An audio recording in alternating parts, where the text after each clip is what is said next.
मसाजोगचे सरपंच संतोष देशमुखांच्या हत्येप्रकरणात अटकेत असलेल्या वाल्मिक कराड आणि त्याच्या साथीदारांविरोधात आरोपपत्र दाखल करण्यात आले आणि आरोपपत्रामध्ये खंडणी, खून आणि अॅट्रॉसिटी अशा तीनही गुन्ह्यांचा आणि प्रकरणांचा समावेश करण्यात आलेला आहे। 90 दिवसांच्या आत आरोपपत्र दाखल झाल्यानं आरोपींच्या जामिनाची शक्यता धूसर झाल्याचं मानण्यात येत आहे। आरोपपत्र दाखल केल्यानं सुरेश धस यांनी मुख्यमंत्र्यांचे आभार मानले, तर खासदार बजरंग सोनवणे यांनी मात्र नाराजी व्यक्त केली आहे।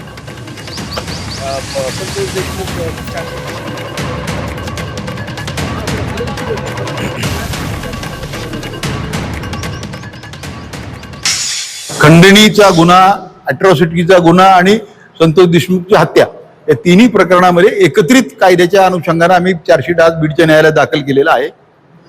आज चार्जशीट दाखल केलं असल्यामुळे तपासाचा एक प्राथमिक असा टप्पा पूर्ण झाला असं म्हणायला हरकत नाही। पुढील तपासाचा अधिकार अजून कायद्याने अवधित असतो आणि आहे।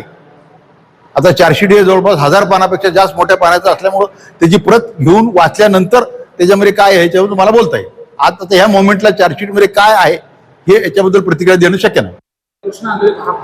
हो, त्याला फरार दाखवूनच चार्जशीट दाखल केलेलं आहे। चार्जशीट कधीपर्यंत मिळेल सर तुम्हाला? आता ते आज तर दाखल झालंय, आता ते उद्या स्क्रुटिनी होईल, नंबर पडेल, मग त्या सगळ्या कायद्याचे सोपस्कार पार पडल्यानंतर मला एक कॉपी। आज 83 दिवस त्या ठिकाणी मृत्यूला झालेले आहेत। 80 दिवसामध्ये हे आरोपपत्र त्या ठिकाणी दाखल केलंय। त्याच्याबद्दल गृहमंत्री आणि मुख्यमंत्री महोदयांचं मी या ठिकाणी आभार मानेल आणि SITचे प्रमुख बसवराज तेली आणि त्यांच्या सर्व सहकाऱ्यांचं सुद्धा आभार मानेल। आणि याच्यामध्ये मोका 101, त्याच्यानंतर अॅट्रॉसिटी आणि खंडणी या चारीच्या बाबतीमध्ये सर्व आरोपपत्र दाखल झालेले आहेत।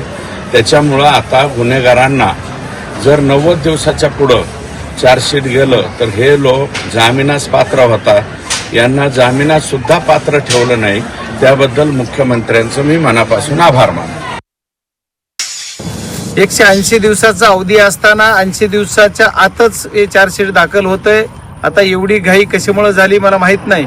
जर फास्ट ट्रॅकवर आम्ही खटला चालवा म्हणतो, त्याचा एक भाग म्हणून जर फास्ट ट्रॅकवर चालवण्याच्या दृष्टिकोनातून योग्य असं चार्जशीट दाखल झाला असेल तर आम्ही त्याचं स्वागत करू। पण जर काही त्याचे त्रुटी ठेवून हे चार्जशीट दाखल केला असेल, जाणीवपूर्वक आरोपीला सोडण्यासाठी, आरोपींना सजा होणे किंवा याच्यातून त्यांना मोकाट सुटता यावा असा काही जर एखादा क्ल्यू सोडून पोलिसांनी, CIDनी, SITनी आणि जर हे चार्जशीट दाखल केलं असलं तर त्याचा आम्ही मान्यता किंवा मान्य करणार नाही।